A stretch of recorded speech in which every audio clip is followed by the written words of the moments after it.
Hello વિદ્યાર્થી મિત્રો, કેમ છો બધા? મજામાં ને? મારી આ યુટ્યુબ ચેનલમાં આપ સૌનું સ્વાગત છે. આજે આપણે જોઈશું 11th સાયન્સ ચેપ્ટરથી તત્વોનું વર્ગીકરણ અને ગુણધર્મોમાં આવર્તિતતા. ચેપ્ટર 3 છે, તેની અંદર હવે જોઈશું કે ધાતુઓ. પહેલાં તો ધાતુઓ વિશે જાણીશું. ધાતુઓ, અર્ધધાતુઓ અને અધાતુઓ 3 છે. એમાંથી આજે આપણે જોઈશું ધાતુઓ. જો આની અંદર જાણીતા તત્વો પૈકીના 78%થી વધુ તત્વો ધાતુઓ છે. બરાબર, આપણે જેટલા બી તત્વો જાણીએ છીએ ને એ પૈકીના 100% જાણતા હોય તેમાંથી 78% શું છે? ધાતુઓ છે. બરાબર, ધાતુઓને આવર્ત કોષ્ટકમાં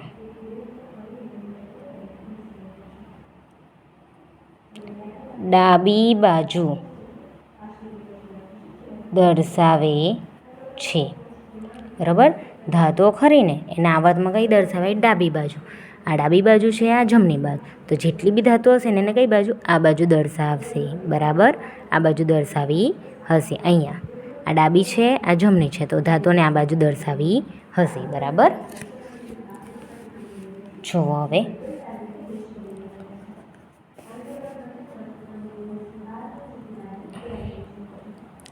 ઓરડાના તાપમાને ઘન હોય છે. બરાબર, ઓરડાના તાપમાને આ કેવા હોય? ઘન હોય, ઘન સ્વરૂપ. બરાબર, એમાં અપવાદ તરીકે પારો એટલે કે Hg પ્રવાહી. જો ઓરડાના તાપમાને આ કેવા હોય ધાતુઓ? ખબર છે, ઘન સ્વરૂપે હોય. હવે પારો બધાએ ખબર છે, થર્મોમીટર હોય, ડૉક્ટર આપણું તાવનું થર્મોમીટર ચેક કરે, આમ તાવ આવ્યો હોય તો તે થર્મોમીટરની અંદર શું રહેલું હોય? પારો. પણ એ કેવું છે? લિક્વિડ સ્વરૂપમાં. હવે ઘનની અંદર આવ્યો, હવે ભૂલમાંથી ઘનમાં આવી ગયો, હવે એને ઘન આવી ગયું એટલે અપવાદ તરીકે આવ્યો, એટલે હવે એને ઘનમાં લેવું જ પડે, ભલે લિક્વિડ હોય. હવે મેં તમને હોશિયાર હોય વિદ્યાર્થીને એક જણ ડૂબવું હોય, અમે હોશિયારમાં ભૂલમાંથી ડૂબવાને ગણી લીધું હોય. બરાબર, તેને હવે મારે હોશિયાર બનાવવો જ પડે. ભૂલમાંથી લીધો, મારી ભૂલ થઈ ગઈ, તો હવે શું કરું? એને પાછો એકદમ તો કઢાય ના. હવે મેં એને ગણી લીધું, 5 વિદ્યાર્થીઓ લેવાના હતા, એમાં મેં એને ગણી લીધું, તો મારાથી પાછું તો કઢાય જ ના. તો હવે મારે એને શું કહેવાય? હોશિયાર તરીકે તો ગણવું જ પડે ને. એમ હવે હોશિયાર ના હોય તો બી મારે એને હોશિયાર બનાવવું જ પડે. એટલે બધાને મનાવવું જ પડે કે આ હોશિયાર છે જ, એટલે મેં એને ગણાવું છું હોશિયાર. એટલે એ કેવું કહેવાય? અપવાદ તરીકે. હવે આમાં અપવાદ તરીકે શું છે? ઘન હોવા જોઈએ.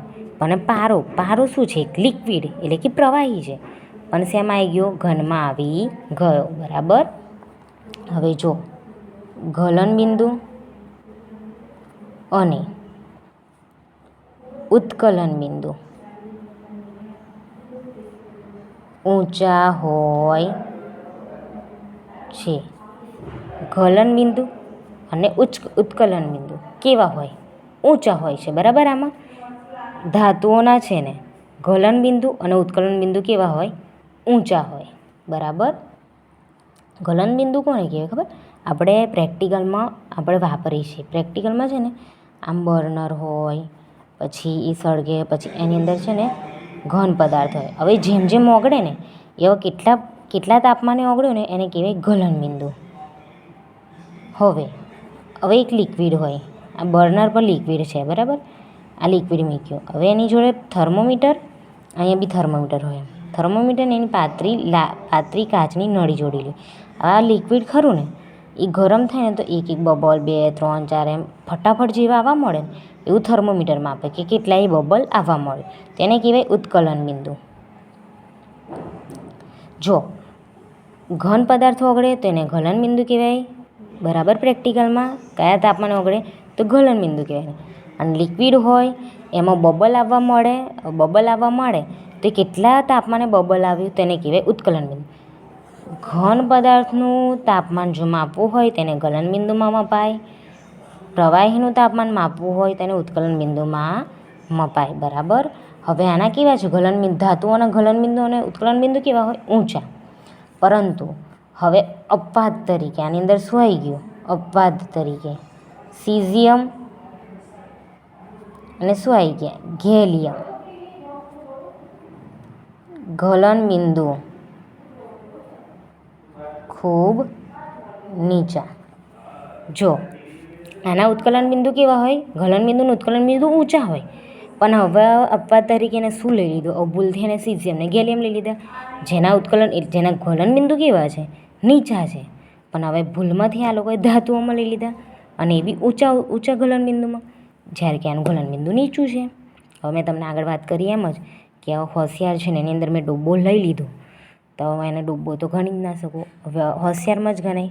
હવે હોશિયારમાં ગણી દીધો એટલે શું કહે, મારે અપવાદ તરીકે આવી ગયો કે ભૂલમાંથી મેં એને લઈ લીધો, હવે મારે સ્વીકારવો જ પડે, એને બહાર તો કઢાય જ ના. હવે ભૂલમાંથી લઈ લીધો તો એને મારે હોશિયાર બનાવવું જ પડે, ગણવું જ પડે. એમ જ હવે આના ગલન બિંદુ ઊંચા છે, પણ અપવાદ તરીકે સીઝિયમ ને ગેલિયમ જેનું ગલન બિંદુ નીચું છે, પણ અપવાદ તરીકે શેમાં આવી ગયું, જેના ઉત્કલન બિંદુ ઊંચા છે અને ગલન બિંદુ ઊંચા છે એમાં આવી ગયું. બરાબર, તેને લઈ લીધો અપવાદ તરીકે. પછી ઉષ્માના અને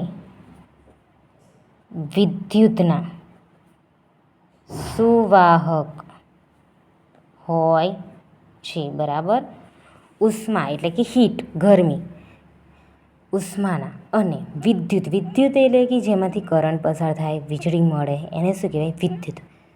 જેમાંથી વીજળી મળે, જેમાંથી પ્રવાહ પસાર થતો હોય. બરાબર, કરંટનો પ્રવાહ પસાર થતો હોય, આપણને લાઇટ મળે છે એમાંથી શું થતું હોય, વિદ્યુત પ્રવાહ પસાર થતો હોય, વિદ્યુત. બરાબર, વિદ્યુતના સુવાહક હોય છે. બરાબર, ધાતુઓ. હવે આગળ તણાવપણા અને ટીપાઉપણાનો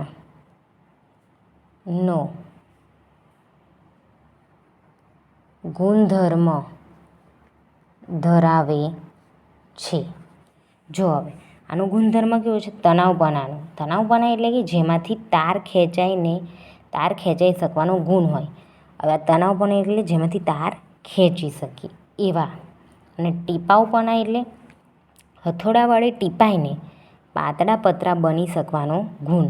આનો ગુણ કેવો છે કે તાર ખેંચાય એવો ગુણ, અને આમાં ટીપાઈને પાતળું પતરું બને એવો ગુણ ધરાવે છે. બરાબર, ધાતુઓનો ગુણ પૂછે કે કેવો છે, તો તણાવપણા અને ટીપાઉપણાનો ગુણધર્મ ધરાવે છે. તણાવપણા એટલે કે તાર ખેંચાઈ શકે. બરાબર, જેમાંથી તાર ખેંચાઈ શકવાનો ગુણ ધરાવે. અને ટીપાઉપણા એટલે કે હથોડાવાળા ટીપાઈને પાતળા પતરા બની શકવાનો ગુણ ધરાવે છે. ટીપાઈને પાતળા પતરા બને જ્યારે આ તાર ખેંચાય. ઓકે વિદ્યાર્થી મિત્રો, તો જોઈ લો આ ધાતુઓવાળું. જો તમને આ વિડીયો ગમ્યો હોય તો લાઇક, શેર અને સબસ્ક્રાઈબ કરજો. Okay, thank you all of you. Bye bye.